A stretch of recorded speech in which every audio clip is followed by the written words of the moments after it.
यहाँ पर हम लेकर आए हैं क्लास 12 सामान्य हिंदी का। जी है, हिंदी का अर्धवार्षिक परीक्षा पेपर। चाहे साहित्यिक वाले हों चाहे हिंदी वाले हों, सभी के लिए यहाँ पे अर्धवार्षिक परीक्षा का पेपर है। और एक चीज और, अगर आपका अर्धवार्षिक पेपर हो चुका हो तो प्लीज हमारे इस नंबर पर 9569085427 पर क्या करिएगा, आप व्हाट्सएप कर दीजिएगा, ताकि और सभी बच्चों का क्या हो पाए, हेल्प हो पाए। ठीक है। और यार ऐसी वीडियो चाहते हैं तो प्लीज यार चैनल को क्या करेंगे, सब्सक्राइब कर लेंगे और वीडियो को क्या कर देंगे, लाइक कर देंगे। ठीक है। और हाँ, अपने दोस्तों के साथ शेयर कर देंगे। तो यहाँ आप देख सकते हैं आपका अर्धवार्षिक परीक्षा का पेपर है। किसका है ये, हिंदी का। कक्षा 12वीं के लिए 100 नंबर का आपका क्या था, पूर्णांक था। 100 नंबर का क्या था, पूर्णांक था। और 3 घंटे 15 मिनट का क्या था, टाइम था। मैं पूरा पूरा आपका अर्धवार्षिक परीक्षा का पेपर जितना भी है मैं सारा का सारा अपलोड कर देना हूँ। आप बिल्कुल भी चिंता मत करिएगा। जितने बच्चे हैं, बिल्कुल आपको टेंशन लेना ही नहीं यार। टेंशन लेने का देने का नहीं। ठीक है ना। टेंशन लेने का नहीं बल्कि दे देने का। ओके।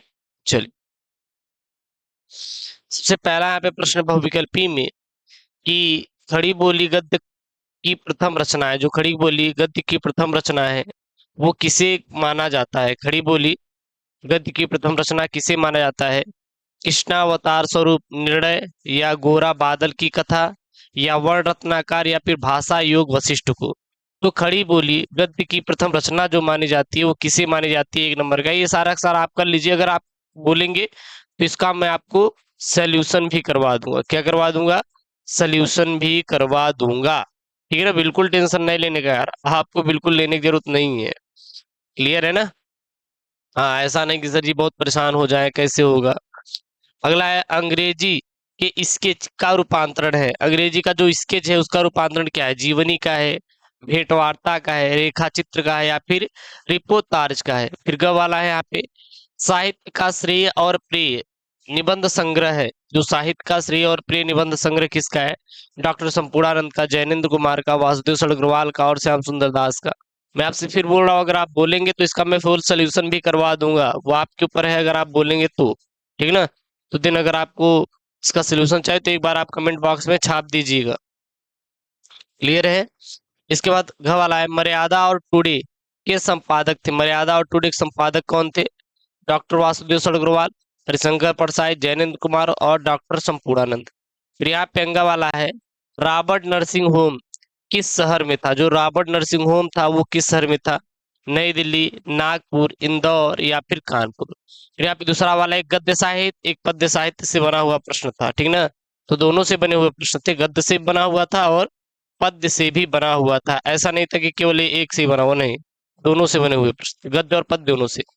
छायावाद उत्तर कवि है। जो छायावाद उत्तर कवि कौन है, भारतेंदु हरिश्चंद्र, मैथिली शरणगुप्त, रत्नाकर, या फिर अज्ञे।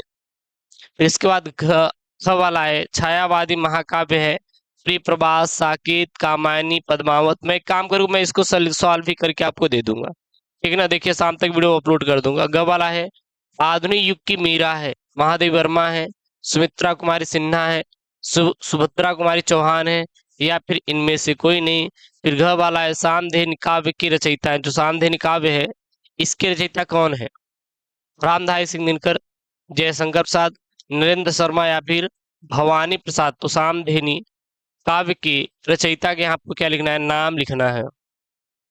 उसके बाद अंगा वाला प्रश्न है महादेवी वर्मा की रचना है, पल्लव है, सांदगीत है, चांद का मुंह टेढ़ा है, या फिर धूप के धान है। एक चीज और, यूपी बोर्ड की तरफ से मॉडल पेपर भी लॉन्च कर दिया गया है। तो मैं कोशिश करूंगा कि जल्द से जल्द आपको मैं मॉडल पेपर भी प्रोवाइड कर दूं। ठीक है ना। ताकि आप लोग उसको डाउनलोड करके अपना पढ़ाई शुरू कर दीजिए। किसका, मॉडल पेपर का। मॉडल पेपर भी मैं टेलीग्राम चैनल एसकेएम स्टडी भेज दूंगा। एसकेएम स्टडी टेलीग्राम चैनल से जाके यूपी बोर्ड का मॉडल पेपर पूरा आप लोग डाउनलोड कर लीजिएगा। कोई इशू नहीं ना, कोई दिक्कत है। क्लियर है ना।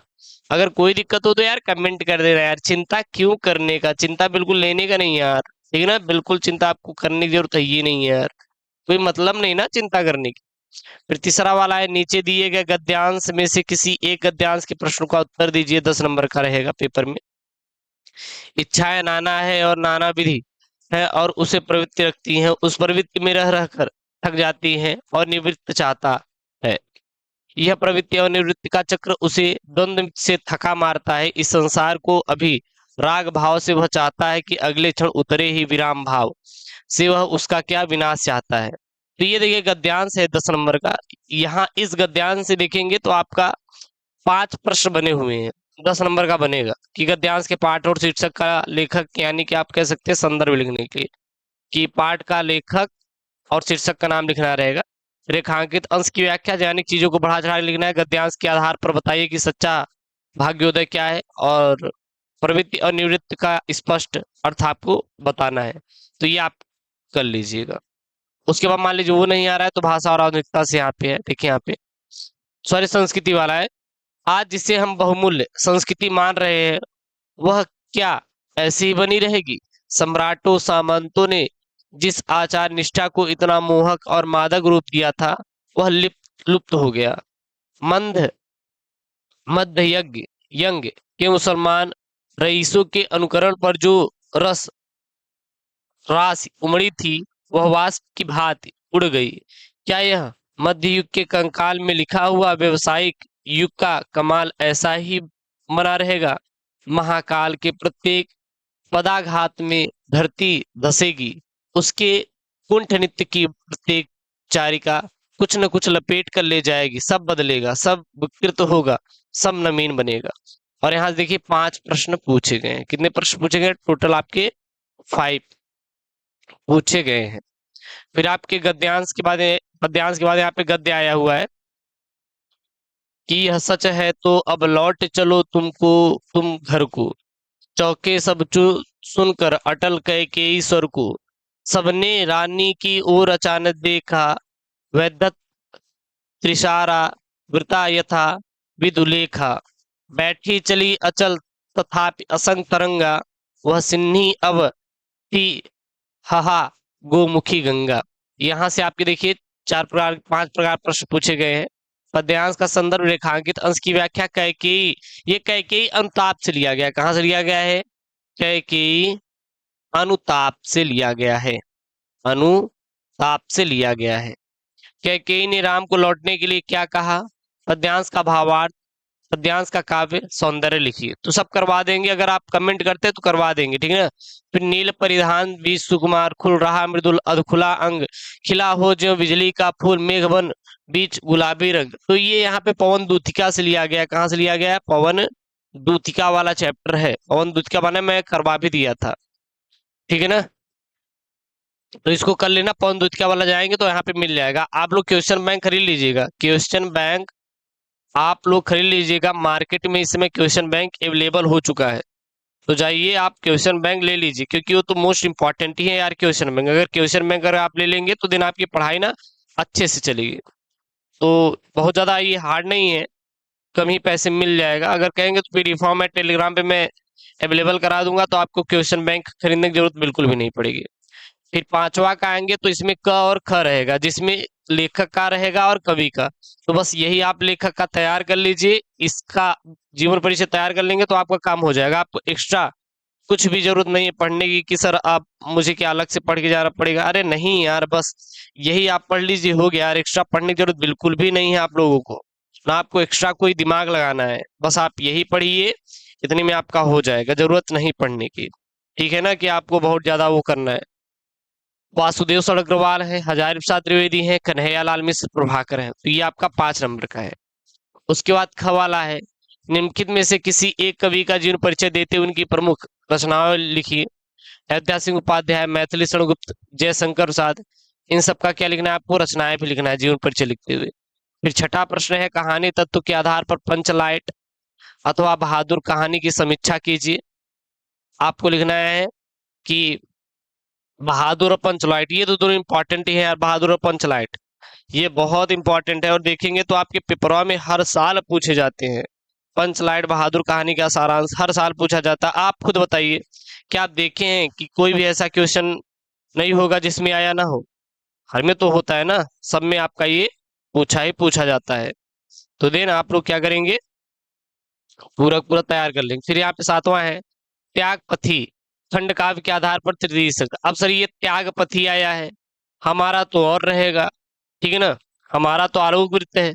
तो आप अपने जिले के अनुसार, आप लोग करेंगे, जिस जिले से होंगे आप अपने जिले के अनुसार इसको तैयार करेंगे। ऐसा नहीं कि मतलब कि सब तैयार करते चले जाएंगे, नहीं, आप अपने जिले के अनुसार तैयार करेंगे तो बेहतर रहेगा, तभी आपको वहां पे बेहतर परफॉर्मेंस देखने के लिए मिलेगा। तो कोशिश करिए कि आप अपने जिले के अनुसार तैयार करें, ठीक है ना, किसी के आने पर, किसी के कहने पर ऐसे ही आप तैयार करके मत चले जाना। तो आप अपने जिले के अनुसार इसको तैयार करिएगा। आठवां, यहाँ पे आठवां क है। अब खंड ख रहेगा जो, वो आठवां क और ख ये संस्कृत के गद्यांश और संस्कृत के पद्यांश पर है।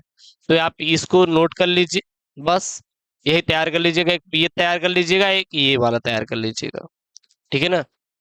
और यहाँ पे देखिए ये संस्कृत का पद्यांश है, एक ये है यहाँ से यहाँ तक ये वाला, और एक ये वाला है आपका, तो आप तैयार कर लेंगे। उसके बाद प्रश्न नंबर 9वां है, निम्नलिखित मुहावरे एवं लोकोक्तियों में से किसी का एक का अर्थ लिखकर उसका वाक्य प्रयोग कीजिए। जैसे कि चेहरे पर हवाइयां उड़ना, छाती पर मूंग दलना, जहाज का पंछी होना, जी जाल लड़ाना। फिर यहाँ पे 10 वाला है संधि विच्छेद। अब कहेंगे गुरु संधि विच्छेद, तो यार ये उनके लिए है जैसे कि जो बच्चे साहित्यिक हिंदी लिए रहते हैं ना, साहित्यिक हिंदी वाले, तो वो है विभक्ति और वचन। फिर यहाँ पे क्या है आपका शब्द युग वाले है, जैसे अम्भ और अम्भ, छति और छिति, अचल का उचित अर्थ क्या होगा, नग का उचित अर्थ क्या होगा। ये एक नया टॉपिक जुड़ा हुआ देखने मिल रहा है इस पेपर में। वाक्यांशों के लिए एक शब्द, जैसे पृथ्वी संबंध संबंध रखने वाले क्या कहते हैं, किसी मत या नेता का अनुकरण करने वाला क्या कहलाता है। और किन्हीं दो वाक्यों को यहाँ पे शुद्ध करके लिखना है, जैसे कि उसके कोई संतान न था, सज्जन पुरुष सबका भला चाहते हैं, कृपया करके मेरे घर पधारिए, तेरे को क्या चाहिए। फिर यहाँ पे रस छंद अलंकार से बना हुआ है, तो रस छंद अलंकार एक इंपॉर्टेंट टॉपिक हो जाता है जो कि आपका 6 अंकों का पेपर आता है, किन नंबर का, 6 नंबर का। फिर हमारे यहाँ पे अपने जनपद के वरिष्ठ पुलिस अधीक्षक को अपने क्षेत्र में होने वाली गुंडागर्दी के संबंध में एक पत्र लिखिए। पत्र लेखन तो आपके पेपर में आएगा ही, हालांकि कई कोड चल रहे हैं इस समय अर्धवार्षिक परीक्षा में, तो मैं सारे कोड कोशिश कर रहा हूँ कि आपको मैं देता चला जाऊं, ताकि आप लोगों को किसी प्रकार से कोई दिक्कत ना उठानी पड़े, ठीक है ना। मेरा बस यही प्रयास है, जितना हो पाएगा मैं बेहतर से बेहतर देने का प्रयास करूंगा। आप बिल्कुल भी चिंता मत करिएगा, टेंशन लेने की जरूरत नहीं है यार, बिल्कुल भी आपको चिंता करने की जरूरत बिल्कुल भी है ही नहीं, ठीक है ना। और फिर यहाँ पे 14 नंबर है कि निम्नलिखित में से किसी एक विषय पर अपनी भाषा शैली पर निबंध लिखिए। जैसे कि नई शिक्षा नीति, कंप्यूटर, बेटी बचाओ बेटी पढ़ाओ और शिक्षा में खेल कूद का स्थान। तो ये आपका अर्धवार्षिक परीक्षा का पेपर है, देख सकते हैं 2023-24 का। और जो पेपर दे चुके अपना, इस पर व्हाट्सएप कर दीजिएगा प्लीज, ताकि अन्य बच्चों का क्या हो पाए, हेल्प हो पाए। जो बच्चे भेज रहे हैं मैं लगातार उनका अपलोड करते जा रहा हूँ, मैं आशा करता हूँ कि आप लोग अपना पीडीएफ बनाकर इस पे भेज देंगे। और ऐसी वीडियो चाहते हो तो प्लीज यार चैनल को सब्सक्राइब कर लीजिए, क्योंकि अभी बोर्ड एग्जाम की तैयारी, बहुत बेहतरीन तैयारी एसकेएम स्टडी पे होने वाली है। सो यार प्लीज वीडियो को लाइक करिएगा और चैनल को क्या कर लेंगे, सब्सक्राइब कर लेंगे। तो मिलते हैं नेक्स्ट वीडियो में। ओके दोस्तों, थैंक यू, जय हिंद, टेक केयर, बाय बाय।